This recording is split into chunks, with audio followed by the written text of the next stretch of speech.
बिस्मिल्लाहिर्रहमानिर्रहीम। अस्सलाम वालेकुम क्लास, क्या हाल है सबका? ठीक है। आई होप कि आप सब लोग ठीक होंगे, खुश होंगे, अपने अपने घरों में होंगे।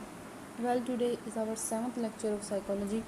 आज का जो हमारा टॉपिक है वो है biological basis of human behaviour. Human basis दो तरह से हो सकती हैं, कल्चरल बेसिस होती हैं और एक होती हैं बायोलॉजिकल बेसिस। हम बायोलॉजिकल बेसिस को स्टडी कर रहे हैं। बायोलॉजिकल जो कि साइकोलॉजी की एक ब्रांच है जिसमें हम बायो के प्रिंसिपल्स को अप्लाई करके ह्यूमन बिहेवियर को एक्सप्लोर करने की कोशिश करते हैं, कॉजेज़ को फाइंड आउट करने की कोशिश करते हैं। आज का लेक्चर स्टार्ट करने से पहले हम अपने लास्ट लेक्चर की क्विक रिवीजन कर लेते हैं ताकि आप लोगों को रिकॉल हो जाए। अगर कोई चीज़ क्लियर नहीं थी दोबारा क्लियर हो जाए, समझ आ जाए। हम इसमें ब्रेन के स्ट्रक्चर को क्यों स्टडी कर रहे हैं? हम इसलिए स्टडी कर रहे हैं क्योंकि psychology is all about human behaviour and mind, how it works. तो ये बहुत कंपलसरी हो जाता है हमारे लिए कि हम ब्रेन के कंप्लीट स्ट्रक्चर को समझें, फंक्शनिंग को समझें कि किस तरह से ये हमारी बॉडी को कमांड कर रहा है। तो हमने अपने लास्ट लेक्चर में क्लास सीखा था न्यूरॉन के स्ट्रक्चर के बारे में बात की थी। क्यों की थी? क्योंकि नर्वस सिस्टम का एक इंपॉर्टेंट यूनिट जो है वो न्यूरॉन है, और जब तक हम न्यूरॉन के फंक्शंस को नहीं समझेंगे हम नर्वस सिस्टम को समझ नहीं पाएंगे। क्लास हमने न्यूरॉन के स्ट्रक्चर के हवाले से बात की कि हमारी बॉडी में बहुत सारे न्यूरॉन्स मौजूद होते हैं, गुच्छों की सूरत में मौजूद होते हैं। ऐसा नहीं है कि पूरी बॉडी में एक ही न्यूरॉन है जो कि मैसेज को कन्वे कर रहा है, पास कर रहा है। बहुत सारे न्यूरॉन्स मौजूद होते हैं और बॉडी टू बॉडी पार्ट्स ये वेरी करते हैं कि साइज़ कितना होगा। अच्छा जी, आगे हम देख लेते हैं कि किस तरह से जो मैसेजेस हैं डेंड्राइट्स रिसीव करते हैं, उसके बाद वही मैसेजेस सेल बॉडी से यानी सोमा से होते हुए एक्सॉन में, और जब एक्सॉन से गुजरते हैं तो इलेक्ट्रिकल सिग्नल की फॉर्म में गुजरते हैं।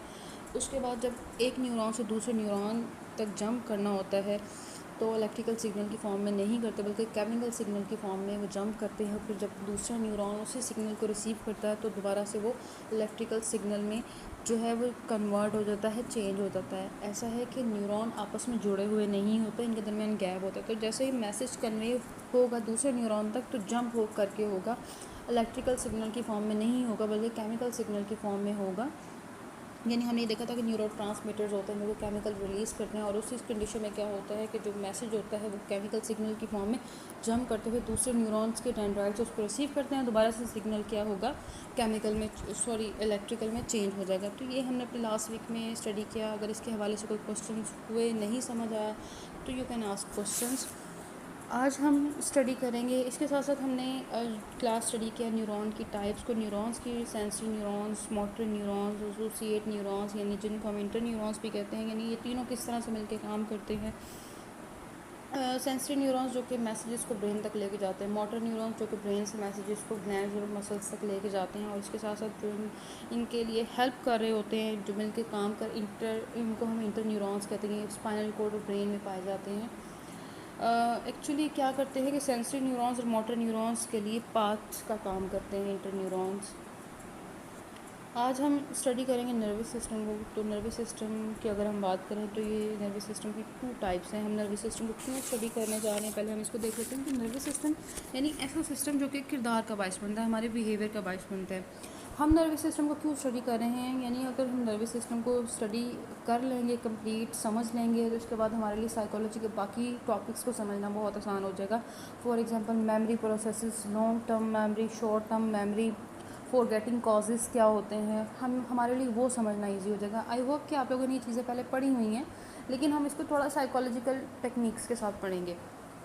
इसके साथ साथ हम ये देखेंगे कि किस तरह से जो है स्पीकिंग स्किल्स हो गए, इंटेलिजेंस, इसमें हमारे माइंड की क्या कारकर्दगी होती है हम उसके बारे में जानेंगे। उसके वो समझना हमारे लिए ईजी हो जाएगा। इसके साथ साथ जब आप इसके बारे में पढ़ेंगे जो कि हमारा इस लेक्चर के बाद का जो टॉपिक होगा कि किस तरह से जो डिफरेंट मेडिसिन्स जो होती हैं आपके माइंड को अफेक्ट करती हैं, हम उसके बारे में भी जानेंगे।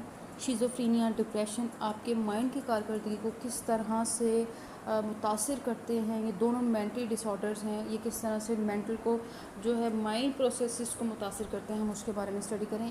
ये आज की पेंडेमिक सिचुएशन की बात की जाए तो हर इंसान डिप्रेशन में है, तो मैं इस हवाले से भी आपको कुछ गाइड करूँगी कि किस तरह से डिप्रेशन को दूर किया जा सकता है। डिप्रेशन की बात की जाए तो आजकल की जनरेशन में बहुत ज़्यादा ये चीज़ें देखने को आती हैं कि हमें डिप्रेशन है, उन्हें खुद नहीं पता होता।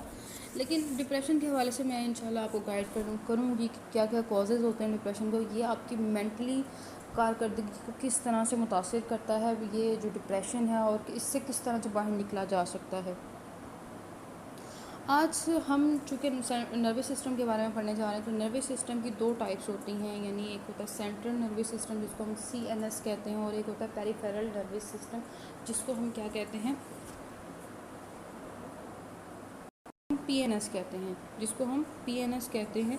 एक को हम CNS कहते हैं और एक को हम PNS कहते हैं। तो अगर हम इनकी बात करें तो सबसे पहले आज हम सेंट्रल नर्वस सिस्टम को पढ़ेंगे। सेंट्रल नर्वस सिस्टम में जो है दो तरह की आ जाती हैं चीज़ें, ब्रेन और स्पाइनल कॉर्ड। हम इसके बारे में डिस्कस करेंगे। और नेक्स्ट हम अपने वीक में जो पेरिफेरल नर्वस सिस्टम है जिसमें आ जाता है सोमैटिक नर्वस सिस्टम और ऑटोनॉमिक नर्वस सिस्टम आता है, वो हम अपने नेक्स्ट वीक में स्टडी करेंगे। आज का जो हमारा टॉपिक है ब्रेन के हवाले से होगा। ब्रेन के जो है ब्रेन क्या है, पहले तो ये जानना बहुत ज़रूरी है। एक्चुअली होता क्या है कि ब्रेन जो है एक बहुत कॉम्प्लिकेटेड मशीनरी है और एक बहुत सोफिस्टिकेटेड कंप्यूटर है जो कि हमारी बॉडी को कमांड करे। या 8 हड्डियों पर मुश्तमिल होता है ब्रेन, जिसको हम क्रेनियम भी कहते हैं। इसके वेट के हवाले से बहुत सारे पॉइंट ऑफ व्यूज़ हैं साइकोलॉजिस्ट के, और इसी के बहुत सारी थ्योरीज़ आई और रिजेक्ट भी हुई, जिनमें से मैं चंद एक का जिक्र करूँगी, ज़्यादा डिटेल में नहीं जाऊँगी क्योंकि आपके लिए ज़्यादा इस टाइम पे ज़रूरी ब्रेन के स्ट्रक्चर को समझना है। इस हवाले से वेट की अगर बात की जाए तो वेट में डिफरेंट पॉइंट ऑफ व्यूज़ आए। कुछ साइकोलॉजिस्ट का कहना था कि वेट ही मैटर करता है किसी भी इंसान की इंटेलिजेंस के लिए, यानी वो कितना ज़हीन है उसके दिमाग का वज़न डिसाइड करता है। तो अगर ये पॉइंट ऑफ व्यू सामने रखा जाए, इसी को मान लिया जाए, तो फिर इस तरह से जो वीमेन हैं उनका 44 ऑन्स होता है और मैन का 46 ऑन्स होता है। और अगर हम वेट की ही बात करें, वेट ही को जहानत की अलामत समझें कि जितना वज़न ज़्यादा होगा उतना ही इंसान ज़हीन होगा, तो ये चीज़ फिर बड़ी हो जाएगी कि इसको रिजेक्ट कैसे किया जा सकता है। कि इसी तरह से हाथी के दिमाग का जो वज़न है वो 10 पाउंड होता है और व्हेल मछली का जो होता है वो 14 पाउंड होता है। तो ये जो पॉइंट ऑफ व्यू है, ये जो थ्योरी है, ये एक्सेप्टेबल नहीं हो सकती कि जो वज़न है दिमाग का वो डिसाइड नहीं करता। इसके बाद जो दूसरी थ्योरी आई वो ये आई कि यानी जितना हमारी बॉडी और जिस्म के वज़न के दरमियान तनासुब होगा उतना ही इंसान ज़हीन होगा।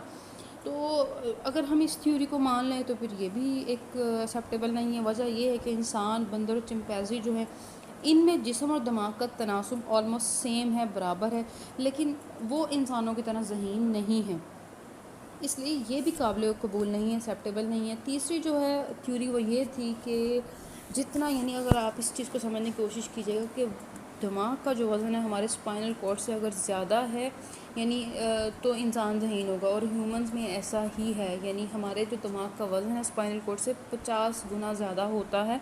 तो ये थ्योरी एक्सेप्टेबल है और इसी को माना गया है। यानी दिमाग, यही चीज़ इंसान को तमाम जो मखलूक़ात में से अफजल बनाती है।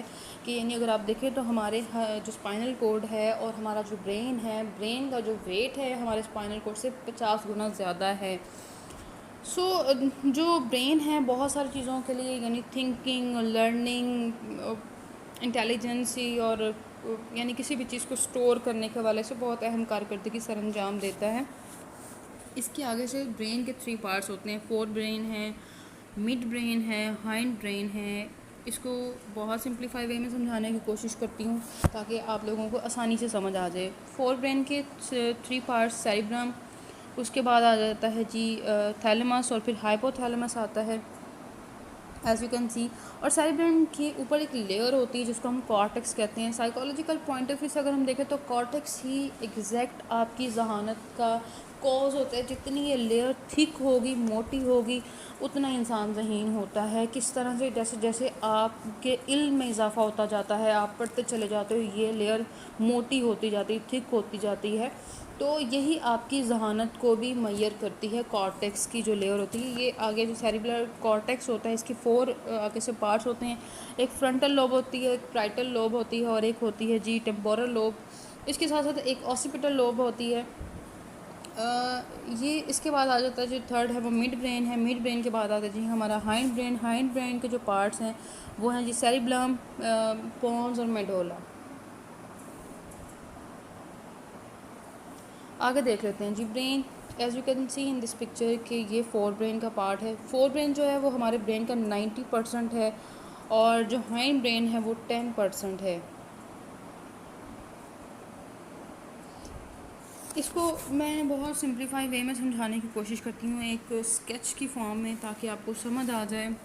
सिंप्लीफाई एक स्केच बनाने की कोशिश करूँगी, आई होप कि आपको समझ आ जाएगा। लाइक ये देखें, ये है स्पाइनल कॉर्ड। स्पाइनल कॉर्ड के ऊपर मौजूद होता है, स्पाइनल कॉर्ड की लाइन के ऊपर मौजूद होता है मेडोला। मेडोला के ऊपर पॉन्स मौजूद होता है, और पॉन्स के यहाँ साइड पे करके जो है वो है हमारा सेरिब्लम। ये तीनों जो मैंने पार्ट्स हैं हाइंड ब्रेन के एक्सप्लेन किए हैं। इसके साथ होता है हमारा ऊपर मिड ब्रेन। मिड ब्रेन के ही पार्ट्स को अगर मैं एक्सप्लेन करूँ तो डॉट्स की फॉर्म में एक्सप्लेन करूँगी। ये मैं वैसे एक रफ स्केच बना रही हूँ, ताकि आप लोग इसकी स्केचिंग अपने माइंड में करो कि एटलीस्ट ब्रेन का जो एक स्केच है वो कैसा होता है। तो ऊपर वाला जो पार्ट है वो हम उसको कहते हैं सुपीरियर कॉलिकुलस, और नीचे वाले को हम इन्फीरियर कॉलिकुलस कहते हैं। सुपीरियर कॉलिकुलस जो होता है वो विजुअल पाथवे प्रोवाइड करता है, और इन्फीरियर कॉलिकुलस जो है वो हमारा साउंड पाथवे प्रोवाइड करता है। इसी के ऊपर है जो है डेंसिफिलान होता है, जिसके 3 पार्ट्स होते हैं। नंबर 1 जो है वो थैलेमस होता है, और सेकंड जो है हाइपोथैलेमस होता है, और इसको हम इपीथैलेमस भी कहते हैं। इसके बारे में हम आगे इनके फंक्शंस को डिटेल्स के साथ पढ़ते हैं, लेकिन अभी फ़िलहाल आप इस फंक्शन को समझने की कोशिश करो कि ब्रेन का एक्चुअली स्केच होता किस तरह से है। यानी स्पाइनल कोर्ड से फिर मेडोला है, मेडोला के ऊपर पॉन्स है, पॉन्स के बाद मिड ब्रेन है। मिड ब्रेन के भी मैंने आगे आपको 2 पार्ट्स बताए हैं, जो एक जो है सुपीरियर कॉलिकुलस, और एक है ऊपर वाले जो 2 डॉट्स हैं वो मैंने सुपीरियर कॉलिकुलस के तौर पे आपको समझाने की कोशिश की, और से नीचे वाले जो दोनों हैं वो हमारे इन्फीरियर कॉलिकुलस हैं। इसके बाद जैसे डेंसिफिलान की अगर बात की जाए तो इसके 3 पार्ट्स हैं, थैलेमस, हाइपोथैलेमस और इपीथैलेमस की बात करें तो ये किस तरह से एपिथैलेमस का एक्चुअली काम रेगुलेशन ऑफ आवर इमोशंस होता है, play an important role for our brain functioning, इस तरह से चीज़ें होती हैं। खैर इसका जो है आगे हम डिटेल में डिस्कस करते हैं। आगे इसके ऊपर जो है कुछ इस तरह के सब जो है न्यूक्लाई होते हैं। न्यूक्लाई जो हैं ये छोटे छोटे न्यूक्लाई में जो होते हैं इमोशंस के साथ जुड़े होते हैं, ये सब कॉर्टिकल न्यूक्लियस होते हैं। सब कॉर्टिकल न्यूक्लियस क्या होते हैं कि they are involve in long term memory process, और इसके साथ साथ ये इमोशंस को के लिए भी रिस्पॉन्सिबल होते हैं। इसको जो है हम क्या कहते हैं, लिम्बिक सिस्टम कहते हैं, लिम्बिक सिस्टम कहते हैं। इसी के ऊपर जो है वो कॉर्पस कॉलोसम होता है। एक्चुअली होता है कॉर्पस कॉलोसम कि हमारा जो फोर ब्रेन का जो पार्ट है, फोर ब्रेन के जो है एक दरार उन दोनों को अलग अलग करती है, जिनको हम हेमिस्फेयर कहते हैं। तो 2 हेमिस्फेयर होते हैं, राइट और एक लेफ़्ट हेमिस्फेयर। तो लेफ़्ट और राइट हेमिस्फेयर को जोड़ने का जो काम है वो कॉर्पस कॉलोसम करता है। तो लाइक ये देखें, ये ऊपर जो है हमारा क्या हो गया, हमारा सेरिब्रम हो गया। नीचे हमारा सेरिब्रम था, ऊपर हमारा सेरिब्रम है। और इसी के जो नीचे इसके 2 फेजेस होते हैं, 2 पार्ट्स होते हैं, एक लेफ़्ट और एक राइट हेमिस्फीयर, और इन दोनों को मिलाने का जो काम करता है वो क्या करता है, कॉर्पस कॉलोसम करता है। और इसी के ऊपर कॉर्टेक्स होता है, जो कि मैंने अभी आपको बताया है। कॉर्टेक्स जो कि लेयर होती है, साइकोलॉजिस्ट इसको कहते हैं कि यही जो लेयर है ये इंटेलिजेंस हम इसकी मदद से मुहैया कर सकते हैं, कि यानी जितनी ये लेयर थिक होगी, मोटी होगी, उतना ही कोई इंसान ज़हीन होगा। एक्चुअली होता क्या है कि जैसे जैसे आपके एक्सपीरियंस में, आपके नॉलेज में इजाफा होता चला जाता है, ये लेयर थिक से थिक होती चली जाती है। तो जो कॉर्टेक्स जी, तो क्लास ये है ब्रेन का स्ट्रक्चर, कंप्लीट स्ट्रक्चर आपके सामने है as you can see in this picture, कि यहाँ पे है हमारा स्पाइनल कोर्ड से होता हुआ ऊपर जा रहा है मेडोला, मेडोला से ऊपर पॉन्स है, फिर मिड ब्रेन है। मिड ब्रेन के 2 पार्ट्स मैंने आपको समझाए, एक क्या होता है सुपीरियर कॉलिकुलस होता है, और एक होता है इन्फीरियर कॉलिकुलस होता है। उसके बाद अगर हम देखें तो ये सेरिब्लम है, ये हम अगर देखें तो कंप्लीट एक हाइंड ब्रेन का प्रोसीजर है, हाइंड ब्रेन के पार्ट्स हैं। आगे अगर हम देखें तो यहाँ पे ब्रेन स्टेम आपको नज़र आ रहा होगा। एक्चुअली होता क्या है कि मिड ब्रेन जो कि यहाँ पे मौजूद है, मिड ब्रेन और हाइंड ब्रेन मिल के एक ब्रेन स्टेम बनाते हैं, जिसको हम दिमागी तना भी कहते हैं। मिड ब्रेन से ही क्या होता है कि कुछ न्यूरॉन्स का जो एक गुच्छा होता है वो बिल्कुल यहाँ पे थैलेमस तक पहुँचता है, जिसको हम इस सारे सिस्टम को रेटिकुलर सिस्टम भी कहते हैं। आगे ये सेरिब्रल कॉर्टेक्स की हम बात करें तो एक लेयर है, जिससे मैंने आपको बताया कि हम अपनी ज़हानत को मैयर कर सकते हैं, इंटेलिजेंस को मैयर कर सकते हैं। ये है कॉर्पस कॉलोसम, यानी जो दोनों हेमिस्फेयर्स को मिलाने का काम करता है। दोनों हेमिस्फेयर्स के बारे में मैंने अभी आपको बताया कि किस तरह से होते हैं, मैं दोबारा डिटेल से बताती हूँ। आगे आ जाता है जी, ये है हमारा थैलेमस, जो कि हमारे जिस तरह से क्या कंट्रोल करता है, हमारे सोने जागने को प्रोसीजर को कंट्रोल करता है। इसके बाद हिपोकैम्पस आ जाता है, ये लिम्बिक सिस्टम का ही पार्ट होता है। उसके बाद हाइपोथैलेमस, ये बिल्कुल एक मटर के दाने की तरह होता है। सबसे पहले हम बात कर लेते हैं अपने फोर ब्रेन के हवाले से, जो कि ग्रे मैटर से बना होता है। इसके ऊपर जो लेयर होती है कॉर्टेक्स, वो ग्रे मैटर की बनी होती है। सबसे पहले हम बात कर लेते हैं हमारे सेरिब्रम की। सेरिब्रम जो है वो माइंड का, ब्रेन का 90% हिस्सा होता है, बहुत तरक्की याफ्ता हिस्सा होता है। और इसके इस एक इक़्तिदार जो होती है वो इन दोनों को अलग करती है। फोर ब्रेन को दो हिस्सों में डिवाइड करती है, जिसको हम हेमिस्फेयर कहते हैं। एक को हम लेफ़्ट हेमिस्फेयर कहते हैं और एक को हम राइट हेमिस्फेयर कहते हैं। इन दोनों के अगर हम काम देखें तो राइट और लेफ़्ट का क्या होता है। राइट हेमिस्फेयर हमारे लेफ़्ट बॉडी पार्ट्स को कंट्रोल करता है और हमारा लेफ़्ट हेमिस्फेयर हमारे राइट बॉडी पार्ट्स को कंट्रोल कर रहा होता है। इसके साथ साथ अगर हम देखें तो होता कुछ इस तरह से, इनके फंक्शंस की अगर हम बात करें तो जो लेफ़्ट हेमिस्फेयर है वो लर्निंग, मेमोरी, स्पीकिंग के हवाले से बड़ा इंपॉर्टेंट रोल प्ले करता है। और राइट हेमिस्फेयर की अगर हम बात करें तो मैथमेटिक्स में एक्चुअली होता क्या है कि हमारे यहाँ बहुत ज़्यादा बच्चों को भी ये प्रॉब्लम्स होती हैं कि फॉरगेटिंग कॉजेज़ होते हैं, भूल जाते हैं पेपर। एक तो मैंने आपको एंग्जाइटी बताया था कि एक एंग्जाइटी होता है, इसके साथ साथ जो एक कॉज होता है वो ये भी हो सकता है कि आप लोग जो है फोकस नहीं कर रहे उस चीज़ के लिए। तो ज़्यादा से ज़्यादा कोशिश क्या करें, एक टिप ही है कि ज़्यादा से ज़्यादा जो है टेबल्स को याद किया करें, क्योंकि टेबल्स जब आप याद करते हो, पढ़ते हो, तो क्या होता है कि इन दोनों हेमिस्फेयर्स के दरमियान क्रॉस रिएक्शन होता है, जिसकी वजह से आपकी मेमोरी मज़ीद स्ट्रॉन्ग होती है। अब बात कर लेते हैं हम क्लास इसके हवाले से, कॉर्टेक्स के हवाले से बात कर लेते हैं। कॉर्टेक्स जो है जो कि यहाँ पे मौजूद होती है, जो है सेरिब्रम की लेयर होती है जो कि 3 मिलीमीटर्स तक मोटी होती है और इसकी ग्रे मैटर की बनी होती है। ग्रे मैटर और वाइट मैटर के हवाले से भी मैंने आपको बताया है। अच्छा जी, इसके बाद अगर हम देखें तो जो कि अदना जानवर होते हैं उनमें तो ये बिल्कुल नहीं होती, ये लेयर नहीं होती।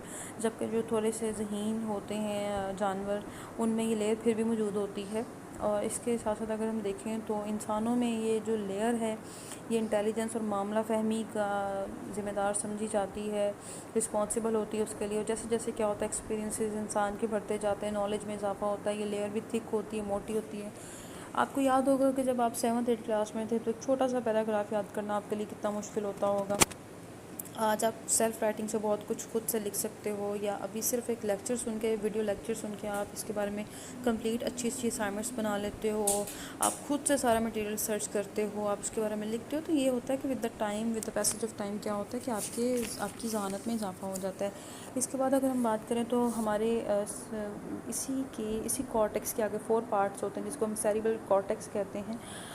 इसके हवाले से अगर हम बात करें तो ये 4 हमारी लॉब्स होती हैं जिसको हम फ्रंटल लॉब कहते हैं, और एक पैराइटल लॉब होता है, और एक ऑसिपिटल लॉब होता है, और इसके बाद टेम्पोरल लॉब होता है।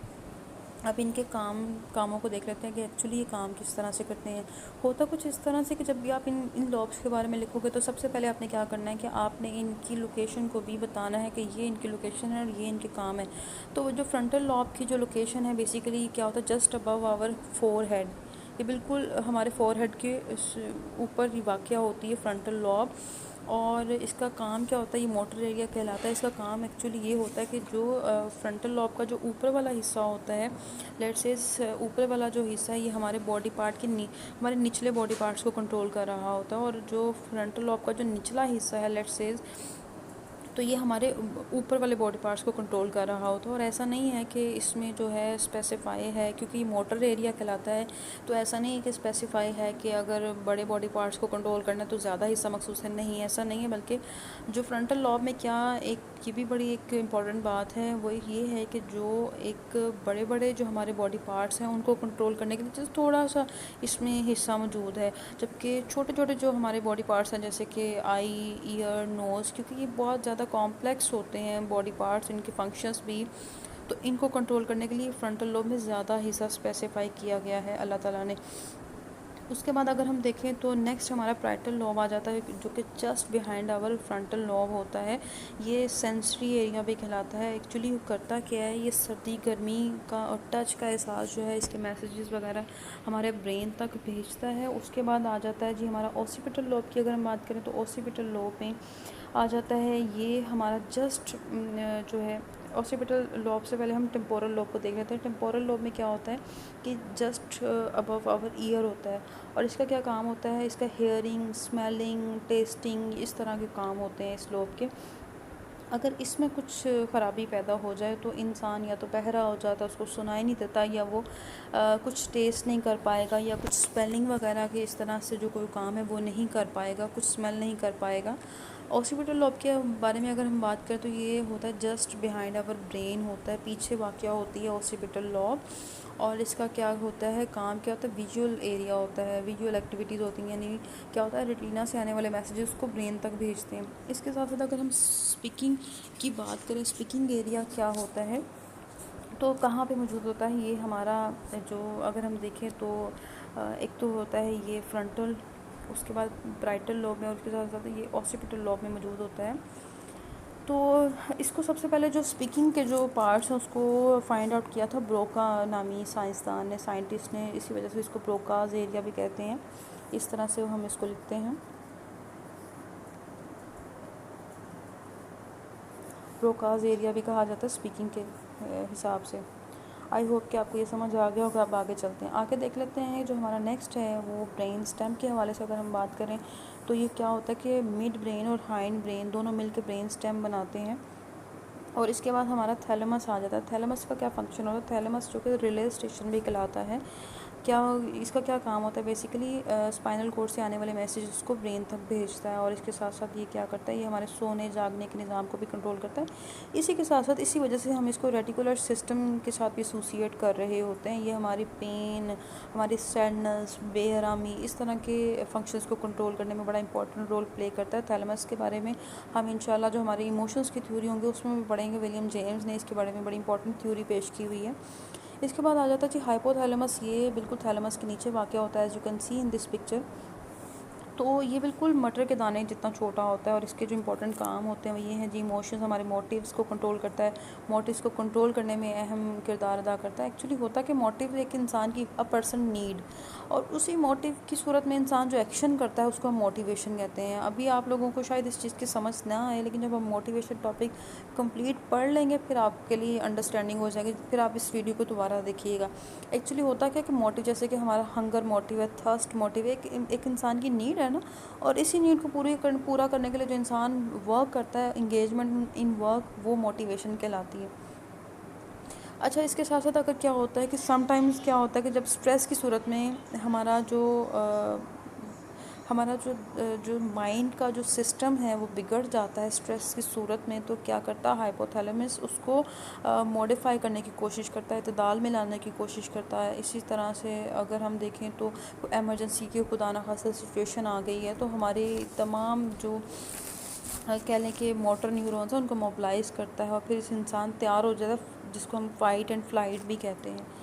इसके बाद अगर हम बात करें तो नेक्स्ट है हमारा रेटिकुलर सिस्टम के बारे में बात की। होता कुछ इस तरह से कि यहाँ से रेटिकुलर सिस्टम की अगर हम बात करें तो ये किस तरह से होता है कि एक हिसाबी कुछों का ऐसा जाल होता है जो कि कैसे, यानी यहाँ से ब्रेन स्टेम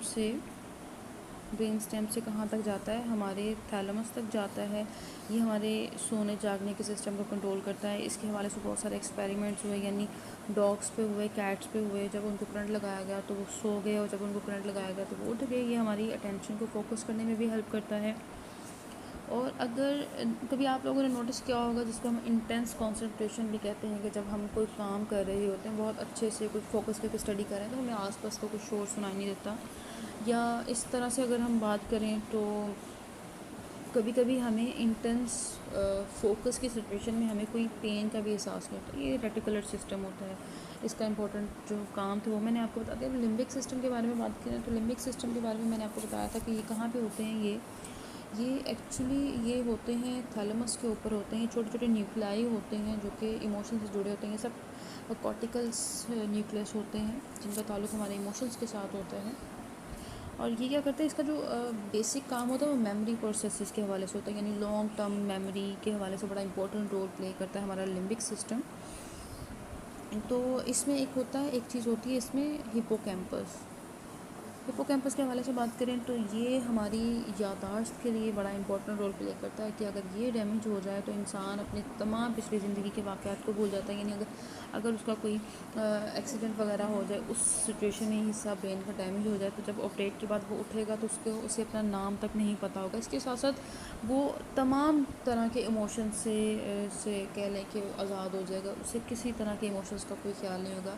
लाइक अगर कोई उस पर अटैक भी करने आ रहा होगा तो वो अपने डिफेंड में कुछ नहीं करेगा, वो बस सिंपल बैठा रहेगा। और इसके सिम्टम्स कुछ इस तरह से भी देखे गए हैं कि इंसान बार बार न्यूज़पेपर अगर पढ़ा है तो पढ़ता चला गया, उसको अपनी पिछली ज़िंदगी के बारे में कुछ याद नहीं रहता। या अगर वो सुबह किसी से मिला है, उससे बातचीत की है, थोड़ी देर के बाद उसको भूल जाएगा। तो ये एक्चुअली हमारे हिप्पोकैम्पस के डैमेज होने की वजह से होता है। आगे हम देख लेते हैं मिड ब्रेन जो होता है वो हमारे हाइंड ब्रेन और फोर ब्रेन के दरमियान कनेक्शन का काम करता है। अब हम बात कर लेते हैं हाइंड ब्रेन के हवाले से। हाइंड ब्रेन के 3 पार्ट्स होते हैं, जैसे सेरिबलम है और as you can see in this picture mid brain से नीचे पॉन्स है और उसके बाद मेडोला है। ये 3 पार्ट्स जो हैं हाइंड ब्रेन के होते हैं। हाइंड ब्रेन का जो सेरिबलम होता है ये 10% होता है हमारे ब्रेन का। ये हमारी मूवमेंट को कंट्रोल करता है और इसके साथ साथ माइंड के मुख्तलिफ हिस्सों में जो है कनेक्शन का काम करता है। अगर इसमें कोई ख़राबी पैदा हो जाए तो इंसान जो है सीधा चलने की बजाय लड़खड़ाने लगता है, क्योंकि उसको एक नज़्म ज़ब्त और रब्त की ज़रूरत होती है चलने के लिए। इसके साथ साथ अगर आप परिंदों की बात करें तो परिंदों में एक्सपेरिमेंट किए गए तो क्या हुआ कि जब उनका सेरिबेलम इफ़ेक्ट हो गया, ख़राब हो गया, तो वो वहीं पे पड़े पड़े जो है उनके अपने पैरों को फड़फड़ाते रहे और उड़ने के काबिल नहीं रहे, क्योंकि जिस तरह उड़ने के लिए उन्हें जिस सीक्वेंस की ज़रूरत होती है वो उन्हें सेरिबेलम ही प्रोवाइड करता है। इसके साथ साथ हमने देखा कि जिस तरह से एक बैलेंस इंसान इम्बैलेंस हो जाता है और दूसरा उसकी ग्रिप कमज़ोर हो जाती है, वो किसी चीज़ को पकड़ नहीं पाता। सेकंड जो है वो पॉन्स है, ये दोनों हेमिस्फेयर्स में पुल का काम करता है, ब्रिज का काम करता है। इसको रिले स्टेशन भी कहते हैं। और हमारा जो नेक्स्ट है एंड पे वो मेडोला है। मेडोला हमारे स्पाइनल कॉर्ड के ऊपर होता है, as you can see in this picture कि ये है मेडोला, ये स्पाइनल कॉर्ड के ऊपर मौजूद है। इसमें आ जाता है कि ये हमारे रेस्पिरेटरी सिस्टम को, इसके बाद हमारी ब्लड सर्कुलेशन को कंट्रोल करता है, हमारी बॉडी टेम्परेचर को कंट्रोल करता है मेडोला। यानी जब इंसान सो रहा होता है तब ये हमारी हार्ट बीट और लंग्स की रफ्तार को स्लो कर देता है ताकि इन्हें आराम मिल सके। हमने पढ़ा था पीछे कि जो स्पाइनल कोर्ड से जो मैसेजेस ब्रेन तक जाते हैं वो एक्चुअली मेडोला से होके गुजरते हैं। अगर मेडोला डैमेज हो जाए, ख़राबी पैदा हो जाए तो हमारी बॉडी और माइंड का कनेक्शन ख़त्म हो जाएगा। इस तरह इसको हम 2 तरह से डिवाइड करते हैं। लेट्स से कि ये मेडोला है, मेडोला का अगर ऊपर वाला हिस्सा डैमेज हो जाए तो क्या होता है कि इंसान का अपनी बॉडी के साथ कनेक्शन टूट जाता है। अगर नीचे वाला हिस्सा डैमेज हो जाए तो इंसान के साथ क्या होता है कि उसकी जो हार्ट बीट होती है वो रुक जाती है और उसके बाद जो रेस्पिरेटरी सिस्टम की अगर हम बात करें तो जो लंग्स हैं वो काम करना बंद हो जाता है। और इसी फॉर्म में क्या होता है, इंसान की मौत वाक़या हो जाती है। एज यू कैन सी कि हमने यहाँ पे देखा कि अगर ऊपर वाला हिस्सा इसका डैमेज हो जाए तो इंसान का बॉडी के साथ कनेक्शन टूट जाता है, इंसान को कुछ समझ नहीं आती, वो चलने फिरने के काबिल नहीं रहता, सोचने के काबिल नहीं रहता। उसके बाद अगर ये देखा जाए तो सेकंड वाला जो इसका नीचे वाला पार्ट मेडोला का डैमेज हो जाए तो इंसान की फ़ौरन मौत वाक़या हो जाती है। यानी अगर पीछे चोट लगने की सूरत में इंसान की मौत वाक़या हो जाती है। आगे अगर हम देखें तो ये हमारा कंप्लीट जो ब्रेन का था, ब्रेन के 3 पार्ट्स थे हमने वो डिस्कस किए। फोर ब्रेन, हम इसकी क्विक रिवीजन कर लेते हैं आज के लेक्चर की कि आज हमने फोर ब्रेन के बारे में पढ़ा जो कि 90% होता है और जिसमें हमने सेरिबेलर कॉर्टेक्स को पढ़ा और इसमें हमने लॉब्स को पढ़ा, फ्रंटल लॉब को, प्राइटल लॉब के बारे में पढ़ा, ऑसिपिटल लॉब, टेम्पोरल लॉब के बारे में पढ़ा। इसके साथ साथ हमने थैलेमस जो कि हमारे इमोशंस को कंट्रोल करता है, टेम्परेचर को कंट्रोल करता है, सोने जागने के सिस्टम को कंट्रोल करता है। हमारा हाइपोथैलेमस जो है हमारे इमोशंस और मोटिवेशंस को कंट्रोल करता है, मोटिव्स को कंट्रोल करता है। अगर हम मेडोला की बात करें तो पहले मिड ब्रेन की बात कर लेते हैं। मिड ब्रेन की बात करें, ये कनेक्शन का काम करता है मिड ब्रेन और हाइंड ब्रेन के दरमियान। आगे हमने बात की हमारे जो लास्ट पे हमने बात की थी अपने हाइंड ब्रेन के, जिसके 3 पार्ट्स है, सेरिबेलम है और एक हमारा है पोन्स और मेडोला। इसको आपकी बेटर अंडरस्टैंडिंग हो जाएगी जब आप इसका खुद से रफ स्केच भी बनाएंगे और इस तरह की एक पिक्चर भी बनाएंगे ब्रेन की, तब आपकी ज़्यादा अच्छे से अंडरस्टैंडिंग हो जाएगी। तो जो मैंने आपको अभी एक रफ़ स्केच बना के दिखाया था, बिल्कुल उसी तरह से ट्राई कीजिएगा, फिर वो ये तमाम चीज़ें आपको बहुत अच्छे से याद हो जाएंगी। इसके बाद हमने पोन्स के बारे में पढ़ा, मेडोला के बारे में पढ़ा कि किस तरह से इंपॉर्टेंट रोल प्ले करते हैं। अगर आई होप कि आपको आज का लेक्चर समझ आया होगा। Thank you very much for listening. आज के लेक्चर के हवाले से अगर कोई क्वेश्चन हुआ तो please ask questions. So take care, अल्लाह हाफिज़।